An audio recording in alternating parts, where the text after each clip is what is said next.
Halo semua, di video kali ini saya akan berbagi tentang kasus hukum di Singapura. Ini mohon maaf judulnya salah ya. Adik diusir kakak, bukan adik usir kakak. Adik diusir kakak dari rumah bersama peninggalan orang tua. Jadi dalam kasus hukum ini pihak yang menggugat namanya Lee Sai Ing, kita sebutlah adik. Yang digugat itu kakaknya Lee Cheng Mei. Kita sebut aja kakak karena mungkin nama Mandarin tidak familiar untuk bapak ibu yang di Indonesia kan. Nah, jadi pokok permasalahannya adalah si adik ditolak menempati rumah peninggalan orang tua atas nama kakak adik. Jadi itu rumah itu kakak adik namanya bersama senilai 6,5 juta sin dolar. Ini sekali lagi mohon maaf saya salah. Waktu saya hitung saya kalinya kurs USD, harusnya kurs sin dolar. Kalau 6,5 juta kira-kira 81-80 miliar lah, seperti itu. Nah, si adiknya menuntut ganti rugi material sama imaterial. Sekarang putusan pengadilan seperti apa? Nah, latar belakang, jadi ini rumah landed house di Singapura. Tahu sendiri rumah landed house itu mahal-mahal karena di Singapura tanahnya sangat jarang sehingga rumah landed house itu sudah pasti harganya sudah dalam rupiah itu puluhan miliar bahkan bisa ratusan miliar. Nah, ini dana rumahnya. Ini rumahnya itu karena luas ya, ada kamar satu, kamar dua, kamar tiga, kamar empat, kamar lima. Nah, dalam pengadilan ini juga sering disebut nih, oh si adik mau nempatin kamar nomor berapa, si kakak ke kamar nomor berapa, dan seterusnya, dan seterusnya. Nah, jadi latar belakangnya, ini rumah pertama dibeli 2 Oktober 1974. Wah, ini sudah lebih tua dari saya karena saya belum lahir pada tahun itu. Nah, rumah ini dibeli atas nama double name, nenek dan adik. Nggak jelas yang bayar apakah neneknya atau anaknya, tapi yang jelas pada saat itu adalah atas nama nenek dan adik dengan status kepemilikan bersama 50-50. Nah, tahun 97 bulan Mei, neneknya meninggal sesuai dengan asas survivorship atau asas kalau di Singapura tuh kayak kalau ada dua nama, satu meninggal, itu diteruskan kepada yang masih hidup. Jadi bukan dikasih ke ahli waris. Beda sama Indonesia. Nah, itu 100% milik adik. Nah, jalan-jalan-jalan tahun 2009 atas permintaan bapaknya, orang tua daripada kakak adik ini, by the way mereka punya satu satu adik laki-laki ya. Nah, bapaknya minta, "Adik, kamu transfer ya 50% kepemilikan kepada kakak." Sehingga rumahnya menjadi 50-50. Nama kamu 50, nama kakak 50. Tadi kan namanya nenek sama kamu. Sekarang namanya kakak sama kamu. Adiknya setuju aja. Jadilah dibuat rumah 50-50, kakak dan adik. Nah, dari Oktober tahun 1974 sampai dengan Juni 2010, ya namanya kan keluarga besar ya. Jadi itu ada yang masuk, ada yang keluar, ditempati bergantian. Nah, kalau di historisnya, si adik yang nama pertama itu, tahun 1990 itu dia sudah pindah menetap ke Australia. Tapi kalau misalnya pulang, dia suka tempatin kamar nomor 3. Kamar nomor 3 itu yang di sini, room 3. Itu ya. Nah, kemudian eh, mereka berdua punya satu kakak lagi, yang nomor 3. Dia, istri sama anaknya dari tahun 1989 sampai Juni 2010 tinggal di 4 dan 5. Nah, 4 dan 5 itu di sini. 4, 5. Jadi adiknya yang kok ke Australia kalau pulang dia di sini. Kemudian mereka berdua punya satu adik lagi. Itu kalau sama keluarganya, kalau nggak salah ini laki-laki di sini. Nah, setelah itu hanya tinggal tergugat yaitu kakaknya sama ibunya aja. Jadi bapaknya kan suruh mereka ganti nama. Nggak jelas sih bapaknya meninggal tahun berapa, tapi ibu sama kakaknya tinggal di room 4 dan room satu. Nah, jadi room satu di sini, room 4 di sini. Jadi mungkin setelah yang satu udah pindah keluar, mereka tempatin ruangannya. Nah, eh, sejak dari tahun 2017 sampai dengan 2023, ini bukan yang sudah berkeluarga ya, mereka sudah keluar, sudah selesai. Ini kakak adik ini sudah ribut soal rumah begitu.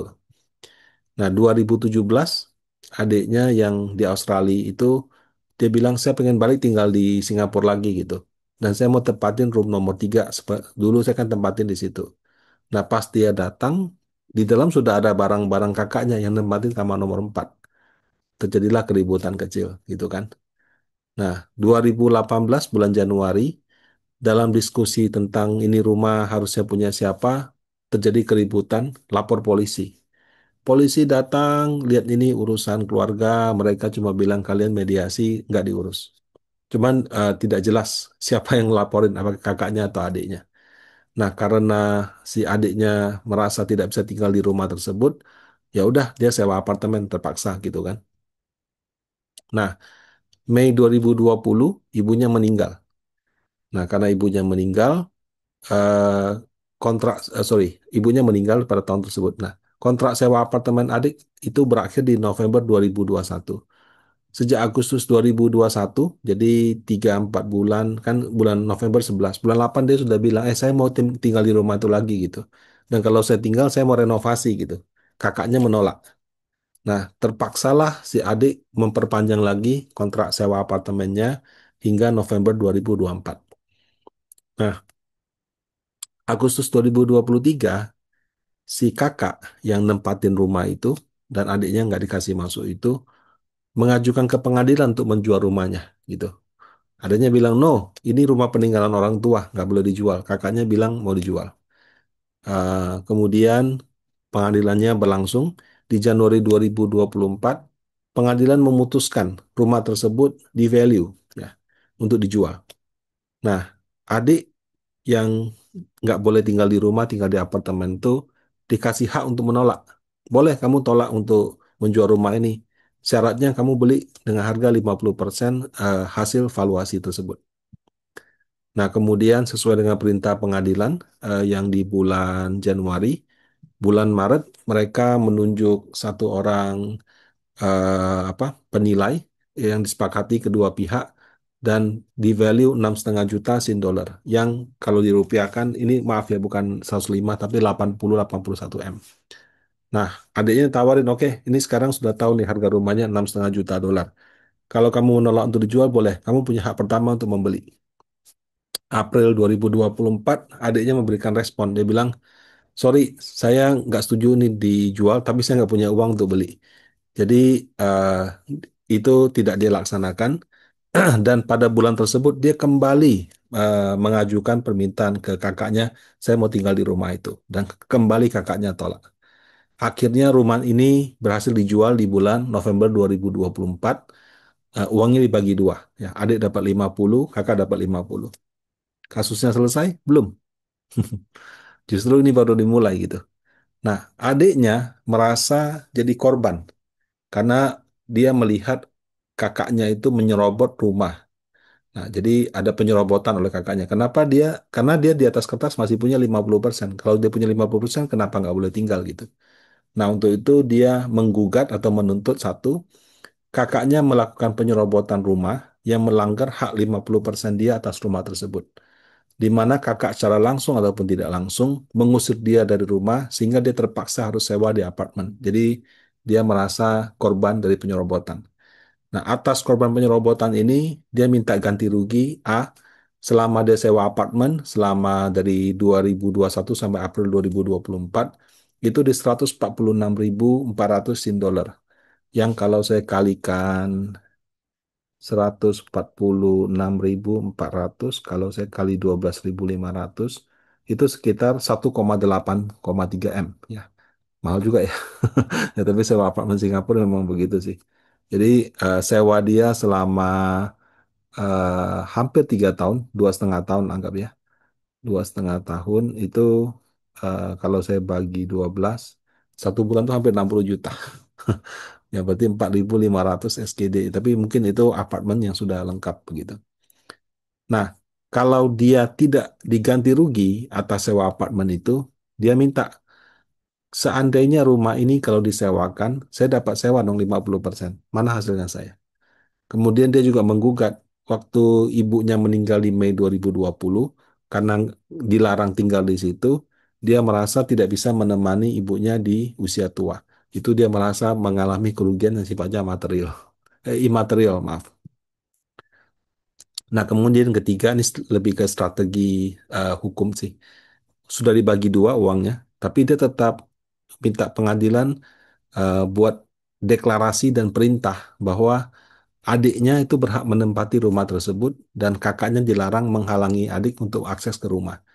Ini menurut saya lebih ke strategi hukum. Kenapa? Karena kalau dia dikabulkan yang nomor tiga, dia bisa buktikan satu dan duanya kuat. Biasanya sih begitu. Kalau orang-orang hukum, kalau sudah berkasus di pengadilan, mereka memang berstrategi. Nah, tapi nomor tiga ini langsung menyatakan tidak berlaku. Kenapa? Karena pada saat diajukan rumahnya sudah dijual, gitu. Nah, ketika masuk ke pengadilan, eh, apakah kakak melakukan penyerobotan dan dia mengusir adiknya? Buktikannya bagaimana? Adiknya mengajukan beberapa bukti-bukti, ada yang diterima, ada yang tidak diterima. Jadi disebut dikabulkan sebagian. Jadi salah satunya contoh di chat 16 Agustus 2021, waktu adiknya minta izin, saya mau masuk, saya mau renovasi kamar bagian saya. Kakaknya balas WA dia, we cannot stay together. Kemudian di 11 April 2024 melalui kuasa hukum, ya, kan adiknya beberapa kali minta mau tinggal di situ. Eh, Kakaknya membalas dengan melalui kuasa hukum bahwa oke, kamu kalau mau tinggal sini boleh, tapi harus ada syaratnya. Nah, nah, jadi insiden-insiden dua dua hal ini dianggap sebagai sah bahwa rumah milik adik yang 50% itu diserobot kakaknya dan adiknya diusir.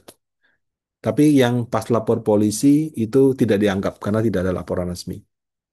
Nah, atas dasar itu, kakak dinyatakan telah melakukan pengusiran dan harus mengganti biaya, biaya sewa apartemen. Sebetulnya si adiknya dia mintanya sampai full, karena kan dia kontrak sampai November. Tapi ini rumah kayak sudah ada putusannya di April, jadi hitungnya sampai April doang. Nah, ini tadi, maaf, bukan 2,34 M, tapi 1,8 M. Nah, kemudian ganti rugi materialnya bagaimana? Kan dia nggak bisa menemani ibunya di masa tua. Nah, menurut pengadilan, ketidaknyamanan karena tidak bisa menemani orang tua di hari tua tidak bisa dihitung. Dan dasar hukumnya juga nggak ada. Itu kan juga di Mei 2020, lagi puncak-puncaknya masa COVID gitu.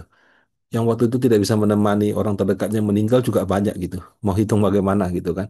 Nah, jadi untuk kerugian imaterial ini ditolak oleh pengadilan. Nah, bagaimana menurut Bapak Ibu? Apakah putusannya sudah adil? Boleh sampaikan di kolom komentar ya. Boleh di YouTube, boleh di IG, boleh juga di TikTok. Terima kasih, semoga bermanfaat.